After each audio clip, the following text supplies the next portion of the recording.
ከ2005 እስከ 2013 ኢራንን የመሩት አህመዲነጃድ ሕይወታቸው አልፏል። የኢራን አብዮታዊ ዘብ በአሜሪካ ዩኤስኤስ አብርሃም ሊንከን የጦር መርከብ ላይ 4 ባላስቲክ ሚሳኤሎችን አስወንጭፌያለሁ ብሏል። ኢራን የመልስ ምት ሰጥታለች። በእስራኤል ከፍተኛ ጉዳት ደርሷል እየተባለ ነው። በዚህ ጉዳዮች ላይ ሰፋ አድርጌ ወደ እናንተ የማድረስ ነው የሚሆነው።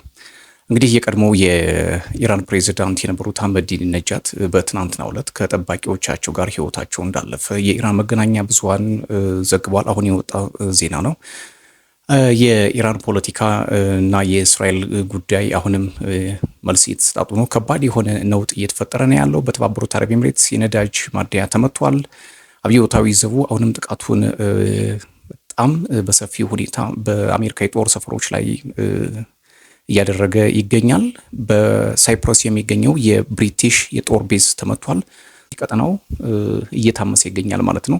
በኢራን የሚወጡ አብዛኞቹ ዘገባዎች በድል የታጀቡ መሆናቸውን እየተናገሩ ይገኛል። ነገር ግን አሁንም ድረስ በእስራኤልና በኢራን መካከል ከባድ የሆነ ያጸፋ ምልልስ እየተካሄደ ይገኛል። ይህ የዓለምን ፖለቲካ ምን ሊያደርገው እንደሚችል እጅግ በጣም አሳሳቢ እየሆነ ይገኛል። የኢራን አብዮታዊ ዘብ ኃይል በዩኤስ የአውሮፕላን ተሸካሚ መርከብ ዩኤስኤስ አብርሃም ሊንከን 4 ባላስቲክ ሚሳኤሎችን አስወንጭፌያለሁ እያለ ነው። የኢራን ወታደራዊ ድሮን የተባበሩት አረብ ኤምሬትስ የነዳጅ ማጣሪያን መጥቷል። ከፍተኛም የእሳት አደጋም እየተከሰተ ይገኛል።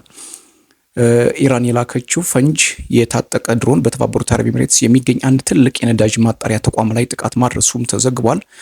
ይህም ከፍተኛ መጠን ያለው የእሳት ቃጠሎ እየታየ ነው። እንግዲህ ክቡራን ተመልካቾቼ መካከለኛው ምስራቅ ላይ ምን ሊፈጠር እንደሚችል መገመት በጣም ከባድ ነው። በገልፍ ቀጠናው በሚገኙ ወሳኝ መሰረተ ልማቶች ላይ እሳቱ እየተቀጣጠለ ባለበት ወቅት የኢነርጂ ደህንነት ስጋትም እያየለ መምጣቱ ነው መገናኛ ብዙሃን እያስነበቡ የሚገኙት። ኢራን አደገኛ ክላስተር ባላስቲክ ሚሳኤል ሳትጠቀም እንዳልቀረች ከእስራኤል የሚወጡ መረጃዎች እያመላከቱ ነው።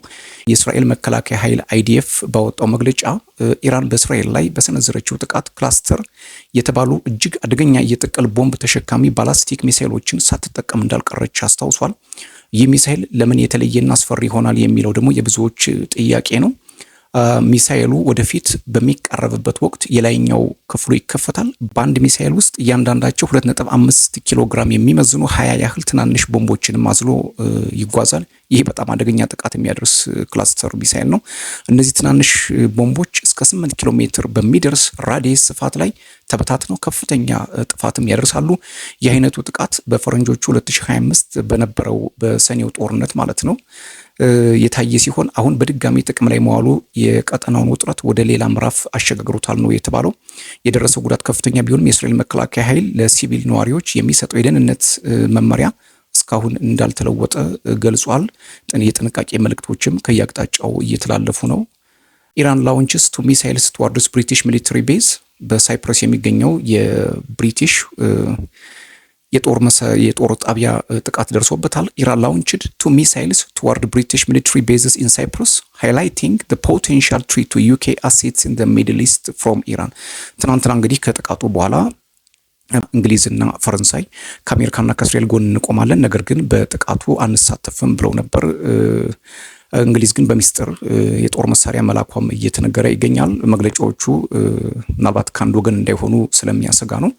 ጦርነቱ እንግዲህ ሌላ አካልም ጣልቃ ሊገባበት እንደሚችል ምልክቶች እየታዩ ነው። የሩሲያው ፕሬዝዳንት ቭላዲሚር ፑቲን ጥቃቱን እጅግ በጣም አሳዛኝና ግዛትን የሚጥስ ነው ሲሉ መግለጫ ሰጥተዋል። ሺጂፒንግ በተመሳሳይ ቶሎ ወደ መፍትሄ መምጣት አለብን እያሉ ነው። እንግዲህ አሁንም ድረስ ቤጂንግና ሞስኮ ምንም የፈየዱት ነገር የለም ከመግለጫ በስተቀር ማለት ነው።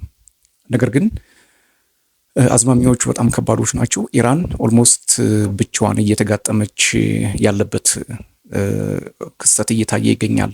የመካከለኛው ምስራቅና በዚህ በገልፍ ሀገራት ያለው ሁኔታ እጅግ በጣም አሳሳቢም ውጥረቱም ከፍ እያለ እየመጣ ነው። ሌላው አንድ ግልጽ ያልሆነ መረጃም ምንም እንኳ ባይረጋገጥ የእስራኤል የአየር ኃይል አዛዥ ህይወታቸው እንዳለፈ እየተነገረ ነው። ቴህራን ሙሉ ኃይሏን እየተጠቀመች ትገኛለች። በተለይ ደግሞ የአህመዲነጃድ እና የአያቶላህ አሊ ሀሜኒ ብሎም ደግሞ የ6 ቁልፍ ወታደራዊ አዛዦች ህይወት ማለፍ በቀጠናው ላይ ከባድ የሆነ ስጋት መጋረጡ እየተነገረ ነው። የሆርሙዝ ሰርጥን ኢራን ያለምንም ጥርጥር ልትዘጋው እንደምትችልም ጥርጣሬዎች አሉ። ምክንያቱም 20 በመቶ የዓለማችን የጋዝ ነዳጅ በዛ ነው የሚተላለፈው። ከዚህ ጥቅም የሚያገኙት ሩሲያና ቻይና ደግሞ እስካሁን ድረስ ከመግለጫ ባሻገር ምንም የሰጡት ነገር የለም። ኢራን በደረሰብኝ በደል አብዛኞቹ የአረብ ሀገራት አሜሪካና እስራኤልን አለማውገዛቸው አሳዝኖኛል ስትል መግለጫም አውጥታለች። በሪያድ ላይ ከፍተኛ የሆነ ጥቃት ደርሷል። ቤይሩት፣ ዮርዳኖስ፣ የተባበሩት አረብ ኤሚሬትስ እጅግ በጣም አስፈሪ የሆኑ ፍንዳታዎች እየታዩ ነው። ይሄ ደግሞ በኢነርጂ መሰረተ ልማት ወይም ደግሞ በኃይል መሰረተ ልማቶች ላይ መሆናቸው ምን ያክል ውጥረቱን ከፍ ሊያደርገው እንደሚችል ከወዲሁ መገመት ቀላል ነው የሚሆነው። የአሜሪካ ባለስልጣናትም እጃቸውን በረዥሙ ልከዋል። የእስራኤል ባለስልጣናት ቤንያሚን ኔታንያሁም ከባድ የሆነ ስብሰባ እያደረጉ ይገኛል። እውን የእስራኤል አየር ኃይል ህይወታቸው አልፎ ከሆነ ይህ ለእስራኤል በጣም ትልቅ ራስ ምታት ነው፣ ለኢራን ደግሞ ትልቅ ድል ነው የሚሆነው። ዓለም አቀፍ ውጥረቱ በጣም እየተወሳሰበ ቀጥሏል። ከኢራን የሚወጡ መግለጫዎችም እጅግ በጣም አስፈሪ ናቸው። በአንድ በኩል በአያቶላህ ሞት የተደሰቱ ብዙ ሰዎች አሉ፣ በሌላ በኩል ደግሞ ሀዘናቸውን የሚገልጹም አሉ። በምስቅልቅሉ የወጣ የገልፍ ፖለቲካ ምን ሊሆን ወይም ደግሞ ምን ሊመጣበት እንደሚችል ለመገመት በጣም አዳጋች ሆኗለኝ። ግብፅና ኦማን በስልክ አውርተዋል። የግብፁ ፕሬዚዳንት አብደልፈታህ አልሲሲ በቀጠናው ላይ እየተካሄደ ያለው ግጭት የአረብ ሀገራት ወንድማማችነትን የሚያፈርስ ነው ሲሉ መግለጫ ሰጥተዋል። የኦማኑ ሱልጣን በበኩላቸው ፕሬዚዳንት አብደልፈታህ አልሲሲ ስለደወሉላቸው ምስጋናቸውን አቅርበዋል። እርሳቸውም የሚችሉትን ለማድረግ ጥረት እንደሚያደርጉ ነው የተናገሩት። ምክንያቱም ኦማን በተደጋጋሚ ሁለቱን ሀገራት አሜሪካና ኢራንን በኒውክሌር ጉዳይ ስታደራድር የቆየች ሀገር መሆኗ ይታወቃል። አሁን የተለያዩ አፈትላኪ መረጃዎች እንደሚያሳዩት ከሆነ ኢራን ከባድ የሆነ ጥቃት ከፍታለች በአሜሪካ የጦር ሰፈር በቀጠናው በሚገኙት ማለት ነው። ሌላው እጅግ በጣም አስገራሚ መረጃ የሆነው ሳውዲ ኢራን እንድትመታላት ፍላጎት ማሳየቷን የተለያዩ መረጃዎች ይወጡ ነው። እነዚህ አፈትላኪ መረጃዎች እንደሚያሳዩት ከሆነ ሳውዲ ከፍተኛ የሆነ ውስጣዊ ሴራ በኢራን ላይ ማድረጓን ነው እየተናገሩ የሚገኙት። አሁን ጠቅላላ ፖለቲካ ወደየት እየሄደ ነው የሚለውን ለመገምገም እና ለመደምደም በማይቻልባት ሁኔታ ላይ ደርሰናል።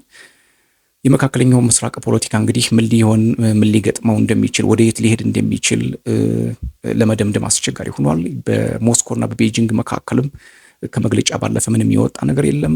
የአረብ ሀገራትም ጥቃቱን ከማውገዝና መግለጫ ከመስጠት ውጭ ምንም ያሉት ነገር የለም። ምክንያቱም እነሱም የጥቃቱ ሰለባ ሆኗል። በእርግጥ ኢራን ከዚህ በፊትም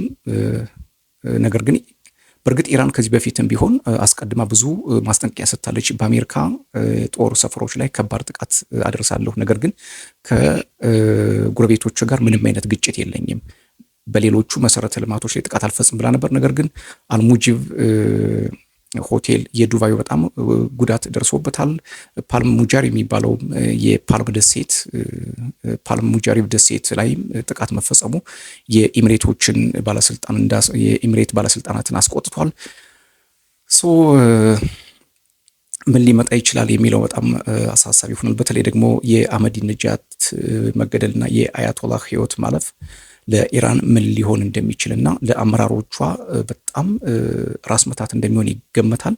ሌላው አያቶላህ የሚተኩት የ66 ዓመት አዛውንት አሁን ስልጣኑን ተረክበዋል።